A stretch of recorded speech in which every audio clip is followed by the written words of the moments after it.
வணக்கம். Moral of the story. Okay, moral கடைசியாக பார்க்கலாங்களே. ஓகே, கதைக்களம் இதுவில் நடக்குது. பழைய அரபு தேசத்தில் இந்த கதைக்களம் நடக்குதுங்க. சரிங்களா? ஓகே, அங்கே பேரிச்சம்பழம் விற்கிற ஒரு வியாபாரி. ஓகே, அவர் இந்த அங்கே ஒலிவா பழம்னு சொல்லுவாங்க. அதை ஓகே ஒரு ஒலிவான்ற ஒரு பழத்தை விற்கிற ஒரு வியாபாரி. ஓகே, அவர் ரொம்ப நாளாக வியாபாரம் பண்ணிட்டு இருக்காரு. தேவையான அளவு பணத்தை சேர்த்துட்டாரு. ஓகே, அவங்க மார்க்கத்தின் வழியாக அவங்களுக்கு ஒரு விஷயம் இருக்கும். அவங்க புனித பயணம் போயிட்டு வரணும். அவங்களுடைய புனித இடத்துக்கு அவங்க புனித பயணம் போயிட்டு வரணுன்றது எண்ணம். ஓகே, அந்த காலத்தில் எப்படின்னா இந்த மாதிரி புனித பயணம் போகிறதுக்கு ஒரு வருஷம், அங்கே கொஞ்ச நாள் தங்கி இருப்பாங்க. அப்புறம் வர்றதுக்கு ஒரு வருஷம், குறைஞ்சபட்சம் 3 வருஷமாவது ஆகிடும். ஓகே, அதனால் அவர் யோசிக்கிறாரு. என்ன யோசிக்கிறாருன்னா, நம்ம சேர்த்து வச்சிருக்க பணத்தை எடுத்துக்கிட்டு புனித பயணம் போக முடியாது. தேவையான பணம் மட்டும் எடுத்துகிட்டு போனால் போதும். இந்த பணத்தை பத்திரமா ஒரு இடத்துல வச்சிருக்கணும். என்ன பண்ணுறது அப்படின்னு அவர் யோசிக்கிறாரு. அப்போது அவருக்கு ஒரு ஐடியா வருது. என்னன்னா, அவருக்கு ஒரு வியாபார நண்பர் இருக்காரு. அந்த அந்த நண்பர் வேற வியாபாரம் பண்ணிட்டு இருக்காரு. அவருக்கு ஒரு நண்பர் இருக்காரு. அந்த நண்பர் கொஞ்சம் நம்பிக்கையான ஆள். சரி அப்படின்னு சொல்லிட்டு இவர் என்ன பண்ணாரு, ஒரு ஜாடி எடுத்து அந்த ஜாடியில் அடிப்பகுதியில் கொஞ்சம் அந்த பழத்தை நிரப்புனார்.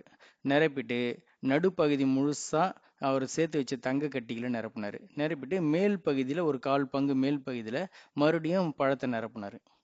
ஓகே, அப்படி நிரப்பிட்டு அது மேலே நல்லா டைட்டாக மூடி போட்டு துணியெல்லாம் போட்டு சுற்றிட்டாரு.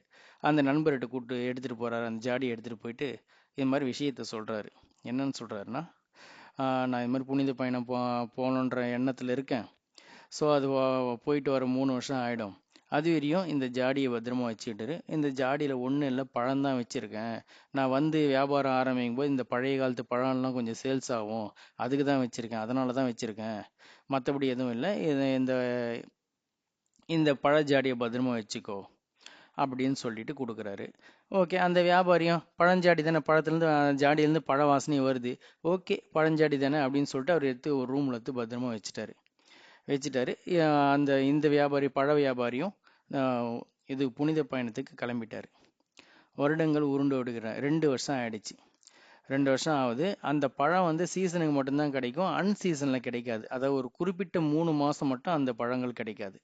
ஓகே, இந்த மாதிரி சுச்சுவேஷன் தான் இந்த வியாபாரிக்கு, இந்த பழ ஜாடியை வாங்கி வச்ச இந்த வியாபாரிக்கு ஒரு பொண்ணு இருக்கு. அந்த பொண்ணு இந்த மாதிரி அந்த அன்சீசன்லயும் எனக்கு அந்த பழம் வேணும், ஒலிவா பழம் வேணும், ஒலிவா பழம் வேணும் அப்படின்னு சொல்லி நச்சரிச்சிருக்காங்க. அடம் பிடிச்சிக்கிட்டு இருக்கு. இவருக்கு சொல்லிட்டு இருக்காரு, இது பாரு அந்த பழத்துக்கான சீசன் இது கிடையாது, இதுக்கு இன்னும் 2-3 மாசமாவது ஆகும், அதனால இப்போதைக்கு என்னால் எதுவும் செய்ய முடியாதுன்னு சொன்னாலும் அந்த பொண்ணு நச்சரிச்சுட்டே இருக்கு. என்ன பண்றதுன்னு இவருக்கு புரியல.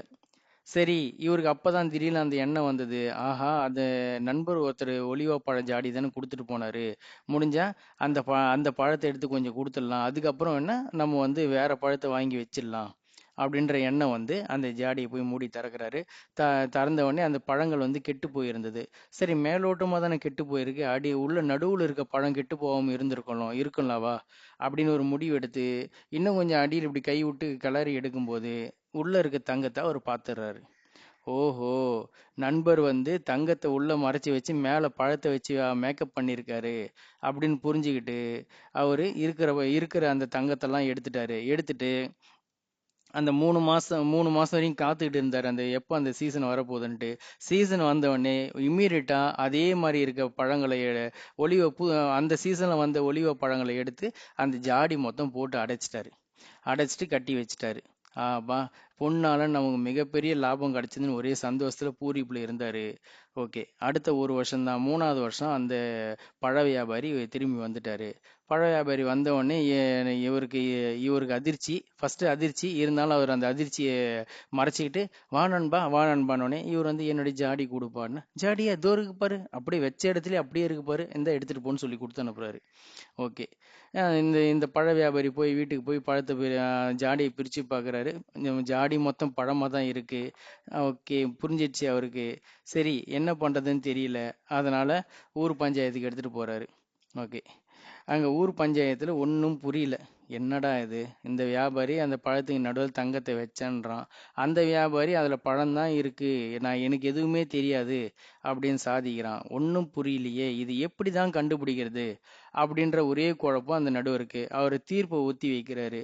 தீர்ப்பை ஒத்தி வச்சுட்டு ஒரு 2-3 நாள் எனக்கு டைம் ஆகுன்ற மாதிரி சொல்றாரு. தீர்ப்பு ஒத்தி வைக்கணும்னா உடனே டேட் சொல்லணும்னு அவசியம் கிடையாது. ஓகே, நடுவர் இப்போ ரொம்ப மண்டையை பிச்சுக்கிட்டு 2 நாளா அப்படியே அவர் ஊர்ல சுத்திட்டு இருக்காரு. என்ன இது, இது எப்படி இருக்கும் அப்படின்னு சொல்லிட்டு, இது எந்த மாதிரி தீர்ப்பு சொல்றதுன்ற யோசனையில அவர் இருக்காரு. அப்போ இந்த இந்த ஒரு வழக்கு இது வந்து கொஞ்சம் பிரசித்தி பெற்ற வழக்கு. இந்த வழக்கு விஷயமா அந்த ஊர்ல எல்லாருக்கும் தெரிஞ்சிருக்கு. எல்லாரும் அதை பத்தியே பேசிக்கிட்டும் இருக்கிறாங்க. அப்போ ஒரு விஷயம் நடக்குது. அங்க தெருவுல சின்ன பசங்க விளையாடிட்டு இருக்காங்க. இவர் போற வழியில அந்த சின்ன பசங்க என்ன விளையாடுறாங்க இப்படி திரும்பி பார்க்கும்போது, அது ஒரு விசாரணை மையம் மாதிரி அவங்க விளையாடிட்டு இருக்காங்க. என்னடா அது, இங்க ஏதோ வழக்கு நடக்குது போல இருக்கேன் அப்படின்னு அப்படி ஓரமா நின்று என்ன நடக்குதுன்னு பாக்குறாரு.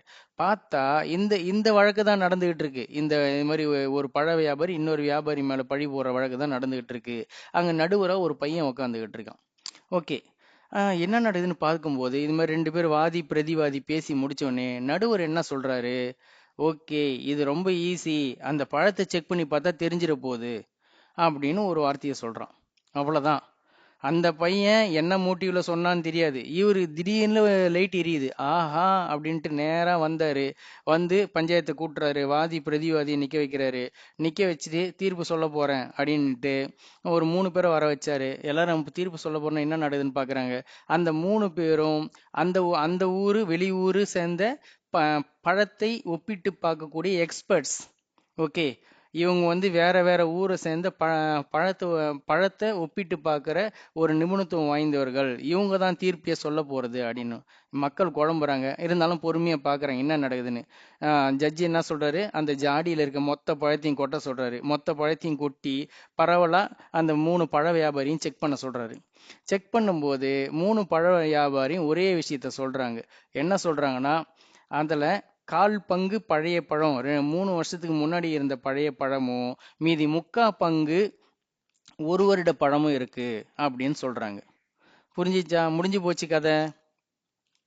என்னாச்சு, இந்த பழ வியாபாரி என்ன சொல்லியிருந்தாரு, நான் 1/4 பங்கு பழத்தை போட்டிருந்தேன், மீதி மொத்தம் தங்கத்தை தான் அடைச்சி வச்சிருந்தேன்னு சொல்லியிருந்தாரா? ஸோ இந்த பழ வியாபாரி சொல்றதுதான் கரெக்டு. இந்த இந்த பு இதை வாங்கி வச்சிருந்த இந்த வியாபாரி இப்பதான் வெகு சமீபமாக தான் அதுல இருக்க தங்கத்தை எடுத்து அதை ரொப்பறதுக்கு புது பழத்தை போட்டு ரொப்பி இருக்காரு, அதுல அவர் மாட்டிக்கிட்டாரு அப்படின்னு சொன்னாங்க. Okay, moral of the story, நமக்கான பிரச்சனைக்கான தீர்வு இங்க தான் கிடைக்கும்ன்றதெல்லாம் இல்லை. அதுக்கான தீர்வு எங்கனாலும் கிடைக்கும். நமக்கு வேண்டியது விழிப்புணர்வு மட்டுமே. நீங்க அவரு அந்த ஜட்ஜி இத இது இது விஷயமா அவர் யோசிச்சுக்கிட்டே இருக்கும்போது தெருவில் நடக்கிற ஒரு சின்ன நாடகம், குழந்தைகளோட நாடகம் மூலமா அவருக்கு அந்த பதில் கிடைச்சது. இவ்வளவுதான். இதேதான் வாழ்க்கை. வாழ்க்கை நமக்கு எப்பவுமே ஒரு பாடம் சொல்லி கொடுத்துட்டு தான் இருக்கு. நாம தான் கொஞ்சம் லேசி ஸ்டூடெண்ட், அதை நம்ம கேட்கறதே இல்லை. நாம கொஞ்சம் விழிப்புணர்வோடு இருந்தா வாழ்க்கை சொல்ற பாடத்தை நம்மளால கவனிக்க முடியும். மீண்டும் விவாதிப்போம்.